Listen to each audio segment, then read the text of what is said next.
Whose car is this? There's no way you own a Ferrari like this. Tell me where you got it. It's mine, officer. I already gave you my license and registration. Those papers don't prove a thing. Either you let me search the vehicle or you're getting cuffed right here. The bright red Ferrari SF90 Stradale pulled over on the shoulder of Peachtree Street in the blazing afternoon sun of Atlanta. Its engine just shut off, but the heat still radiating gently from the hood into the air. Officer Daniel Whitmore, 8 years on the force with 3 prior complaints about stops targeting black drivers in luxury vehicles that were dismissed for lack of evidence, approached the driver's door with his hand resting near the gun on his hip, his eyes scanning from the carbon wheels to the side mirrors as if the car itself were evidence of a crime. When Aaliyah Carter, 26, asked why she had been stopped, Whitmore didn't answer but repeated his demand for paperwork and proof of ownership, because in his mind, a young black woman could not legally be behind the wheel of a supercar worth hundreds of thousands of dollars. When she pressed further, "What traffic law did I violate?" Whitmore ignored her and ordered her out of the vehicle. When she stayed put, stating clearly that he had provided no legal basis for the stop, Whitmore lowered his voice but sharpened his words. "You drove this car through this area, that's enough for me to check." And when she responded that this did not constitute reasonable suspicion or probable cause, Whitmore leaned close to the window and said slowly, "I'm not here to argue. Either you let me search the car, or you're getting cuffed. Your choice."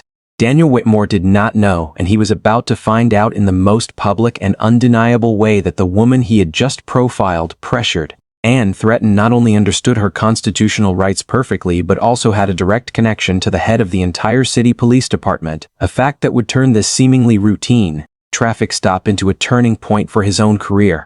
Atlanta is no stranger to criticism over racial disparities in traffic stops, and for years the numbers have confirmed what many black residents have long felt. According to an internal compiled report released 2 years ago, black people make up about 34% of the city's population, but account for 61% of vehicle searches following traffic stops. Those figures don't appear and disappear on their own. They are repeated in city council meetings, public hearings, and multi-part investigative pieces by the Atlanta Journal-Constitution, where reporters analyzed thousands of stop records and identified a recurring pattern. Black drivers, especially those in expensive cars, are far more likely to be ordered out of their vehicles and searched without clear evidence of criminal activity. Local civil rights organizations such as the Atlanta Justice Coalition and the Southern Civil Rights Network have repeatedly submitted petitions calling for the city to review procedures, retrain officers, and release more transparent data. 3 years ago, a civil rights lawsuit filed by a black entrepreneur who was detained for over 40 minutes and subjected to an illegal search forced the city to accept a multi-million-dollar settlement along with promises of process reform. Yet in practice, many complaints still end the same familiar way. Internal Affairs conducts an internal investigation, concludes insufficient evidence, and closes the file without formal discipline. Body cameras exist, promoted as symbols of transparency, but they are rarely reviewed proactively. Most are only accessed in legal disputes or under media pressure. Against that backdrop, the Atlanta City Council decided to bring in an outsider to lead the police department, and 3 weeks ago, Chief Marcus Carter was officially sworn in. He had previously served more than 2 decades with the Charlotte-Mecklenburg Police Department, where he was known for his firm stance on constitutional policing and internal accountability. He was selected not for catchy slogans but for his specific commitment to accountability and transparency in every traffic stop decision, every report, and every body cam frame. On his first day in front of hundreds of reporters and officers, he made one short but clear statement: the Constitution does not bend depending on the zip code. That was not empty rhetoric.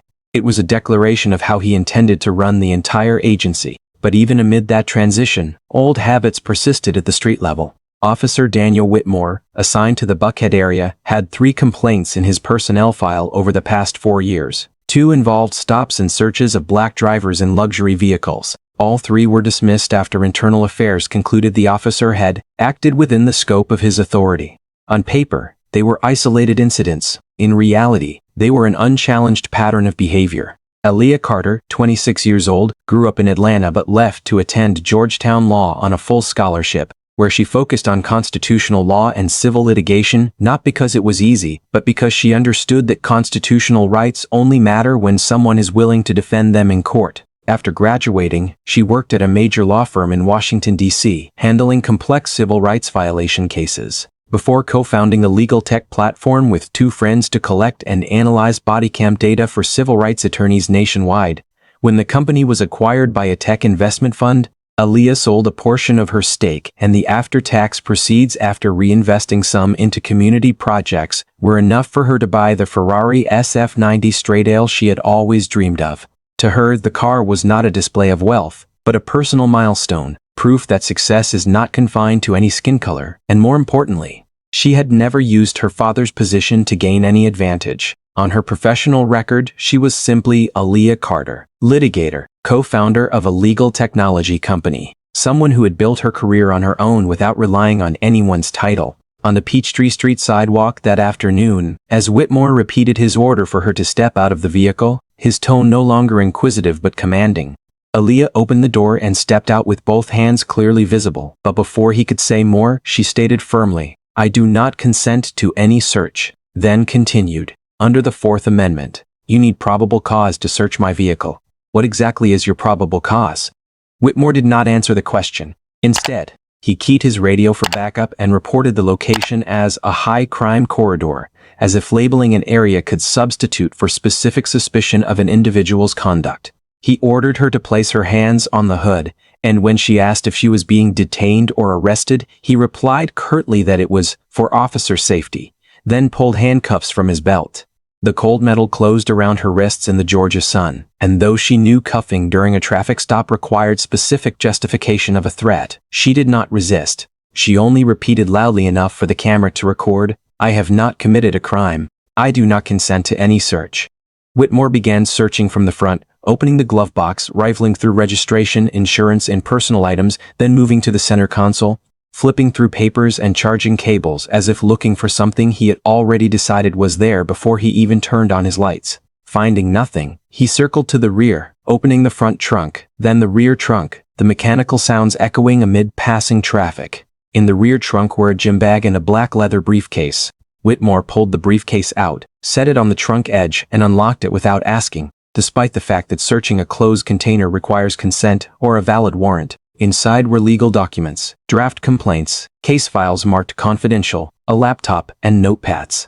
He flipped through pages, eyes searching, but there were no drugs, no weapons, no hidden cash, only paperwork and evidence that the car's owner was a lawyer doing her job. Backup stood a few steps away, watching without intervening, and the heavy atmosphere on the busy street felt strangely detached from the normal flow of traffic. When Whitmore closed the briefcase, finding nothing to support his initial suspicion, Aaliyah remained standing there in cuffs, back straight, eyes never dropping, continuing to state that she had not consented to any search and that finding nothing did not retroactively make his actions legal. On paper, phrases like officer safety and high crime area can justify many decisions, but right there on Peachtree Street that afternoon, the escalation had far exceeded a routine traffic check, and Whitmore still believed he was in control, while in reality every word and action was being recorded, forming a record not so easily dismissed as previous complaints. When Whitmore returned to the driver's door to recheck the license as if hoping some small overlooked detail could salvage his initial decision, his eyes lingered longer on the clearly printed name, Aaliyah Carter. He had seen that last name before, in internal memos and at roll call 3 weeks earlier when the entire unit was briefed on the new chief's appointment. Whitmore held the license a few seconds longer, then looked up at her, his gaze for the first time not entirely certain. "Carter," he said slowly, as if testing the syllables. "Any relation to Chief Carter?" Aaliyah stood straight, wrists still red where the cuffs had tightened, her voice neither louder nor softer than before. "Yes." She said nothing more, offered no explanation, no title or specific relation, just one word, enough to fill the space between them. Whitmore swallowed hard, looked back at the license, then at his colleague standing nearby. The radio crackled again, this time reporting that a supervisor was en route. Just minutes later, another patrol car pulled up behind, and Sergeant Elena Ruiz stepped out. Ruiz had served 12 years in the force, known in the Buckhead unit for her straightforward approach and impatience with baseless reports. As she approached, her eyes quickly scanned the scene. The Ferrari with compartments wide open, papers scattered on the passenger seat, a young black woman standing beside the car, and Whitmore with an unusually tense expression. Ruiz looked more closely at Aaliyah, and recognition flashed in her eyes. She had seen that face a few weeks earlier at a city council meeting where Chief Marcus Carter spoke about stop reform and constitutional policing, with his daughter seated in the front row. Ruiz turned to Whitmore. "What's going on?" Whitmore said briefly that he had conducted a traffic stop in a high-crime corridor because the car looked suspicious. Ruiz didn't look at him. She looked at Aaliyah. "Ma'am, were you informed of the reason for the stop?" Aaliyah calmly replied that she had repeatedly asked for the specific traffic violation but received no answer, that she had clearly stated she did not consent to any search and was still cuffed and subjected to a vehicle search. Ruiz turned back to Whitmore, her voice not loud but sharp enough to cut through the air. "Did you have probable cause?" Whitmore said the area had a high crime rate and that a Ferrari appearing there could indicate illegal activity. Ruiz didn't blink. "That's not probable cause." Whitmore tried to add that he acted for officer safety and suspected the vehicle might not be legally owned. Ruiz pressed. "Was the vehicle reported stolen?" Whitmore shook his head. "Did she commit a traffic violation?" He didn't answer immediately. The silence lasted only seconds but was enough to shift the balance. Ruiz stepped closer to Aaliyah. "Remove the cuffs," she said, not looking at Whitmore but simply holding out her hand for the keys. Whitmore hesitated a moment, then complied. The metal opened and fell lightly away, and Aaliyah rubbed her wrists but said nothing more. Ruiz turned to Whitmore again. "You searched the vehicle?" Whitmore nodded. "Without consent?" This time he couldn't dodge. "She said she didn't consent." Ruiz inhaled slowly, as if controlling anger not at the individual but at the familiar pattern.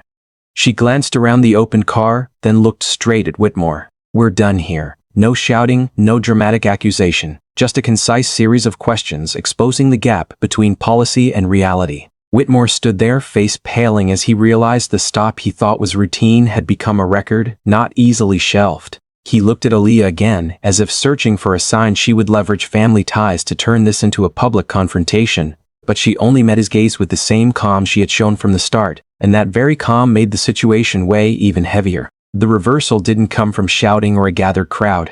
It came from a last name on a license, from a simple question about probable cause, and from the slow-dawning realization on Whitmore's face that what he had just done was no longer a routine traffic stop, but a fully documented mistake in a city where the new chief had promised the Constitution does not change by zip code. That afternoon at Atlanta Police Department headquarters, Chief Marcus Carter did not enter the command room with anger or heavy reprimands. He entered like a lawyer preparing to review evidence, quietly and purposefully. When Sergeant Elena Ruiz submitted the initial report and requested preservation of all of Whitmore's bodycam footage along with that of the assisting officers, Carter responded briefly that he wanted all footage uploaded to the secure system and sealed immediately. In the third-floor conference room, he summoned Captain Thomas Grady, who oversaw the Buckhead area, a representative from Internal Affairs and the city's legal counsel. No reporters, no public statements. Just a large screen, a connected computer, and a video more than 20 minutes long beginning to play from the moment the patrol lights activated on Peachtree Street. The room fell silent as Whitmore appeared on screen, approaching the driver's door, demanding paperwork without stating any specific reason for the stop. They clearly heard Aaliyah ask, "What traffic violation did I commit?" and clearly heard the evasion in the response. They saw the moment the cuffs were placed on her wrists, heard the phrase, "for officer safety," and heard the clear, repeated declaration, "I do not consent to any search." They saw the glove box rifled through, the center console opened, the trunk searched, and the briefcase containing legal documents opened without a warrant or consent. When the video ended, no one in the room spoke immediately. Carter folded his hands on the table, his voice calm to the point of being almost cold. "This is not about my daughter," he said, looking directly at Captain Grady and the IA representative. "This is about a violation of the Fourth Amendment." He did not emphasize the word daughter, allowing no one to think this was a personal reaction. He requested Whitmore's personnel file be displayed on the screen. Internal Affairs opened the file, and the 3 prior complaints appeared in chronological order. First complaint. A black businessman driving a Porsche stopped for driving slowly in a residential area, required to prove ownership and subjected to a vehicle search without a warrant. Internal investigation concluded insufficient evidence, no formal discipline. Second complaint. A college student driving a BMW M4 detained for over 30 minutes while Whitmore checked the VIN and called for additional verification. IA noted the officer acted within discretionary authority. Third complaint. A middle-aged black man driving a Range Rover ordered to open the trunk despite no clear traffic violation. Complaint closed with a recommendation for additional training, but no actual follow-up recorded. Carter pointed to the 3 entries on the screen. 3 complaints, he said slowly. 2 involving black drivers in luxury vehicles. All dismissed. And today we have bodycam footage. Captain Grady attempted to say that each prior incident had been reviewed per procedure and lacked sufficient evidence for discipline. Carter did not interrupt, but when Grady finished, he replied, "The pattern is the evidence." He turned to the city's legal counsel and asked about civil liability risks if the city ignored such a clear violation when there was already a history of complaints. The counsel answered that with the current footage, inaction would create serious litigation risk and could be seen as deliberate indifference. Carter nodded, then looked at the internal affairs representative. Effective immediately, Officer Daniel Whitmore is suspended pending investigation. He ordered the suspension notice drafted right there in the meeting, requiring surrender of badge, weapon, and system access. He did not raise his voice, use no emotional language. Everything was stated as an inevitable sequence of steps. Launch a formal IA investigation, he continued. Secure all footage. Interview every officer present. Review his stop data for the past 3 years. He turned to Captain Grady. This is a command responsibility issue as well. I want a full audit of stops in Buckhead involving searches without arrest. No one in the room objected. They had watched the video. They had heard the clear non-consent. They had seen no evidence found. Carter ended the meeting with one concise sentence: "We enforce the Constitution, or we don't wear the badge." When he left the room, there was no table pounding or threats. Only administrative processes began moving. The suspension notice was sent. Whitmore was required to surrender his badge and service weapon before the end of his shift, and Internal Affairs opened a new file. This time one that could not be closed with insufficient evidence. The reckoning did not happen on the sidewalk with flashing lights. It happened in a quiet conference room where the system was forced to look at itself, and for the first time in that chain of events, the focus was no longer on a specific traffic stop or a last name on a license, but on whether the city would truly enforce the principles it had publicly committed to. The next morning at Atlanta City Hall, Chief Marcus Carter stood at the podium with the city seal behind him, lights from dozens of cameras shining directly on him.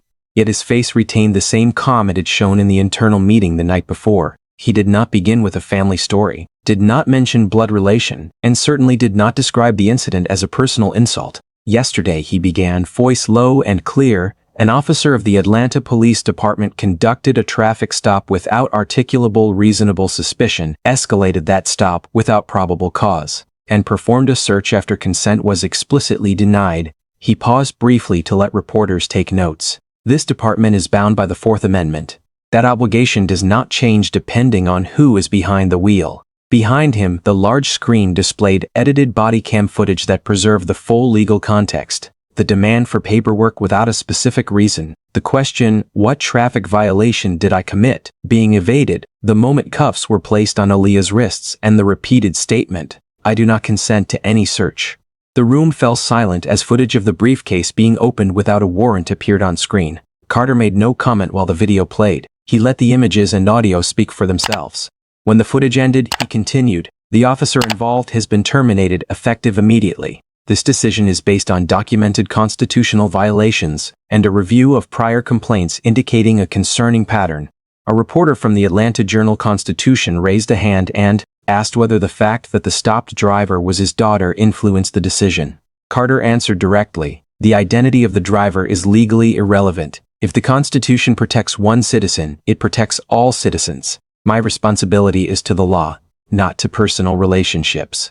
He emphasized that the entire process had been referred to Internal Affairs and that stop data in the relevant area would undergo independent audit. When the press conference ended, clips had already begun circulating on social media. CNN aired its midday news with a Chiron reading, "Officer fired after illegally searching chief's daughter," accompanied by Bodycam excerpts and legal expert analysis on probable cause and consent. Local Atlanta news channels replayed the full press conference in their evening broadcasts, with comments from civil rights organization representatives stating it was a necessary step to restore community trust. Online news sites featured headlines in abundance, not because of the shocking family element, but because of the clear footage of an illegal search captured in full. Carter did not appear in evening interviews. His message had been delivered and needed no embellishment. Meanwhile, at police headquarters, the suspension notice was updated to termination, and the communications division prepared a summary of reform processes to be released within the week. On paper, this was a specific disciplinary case.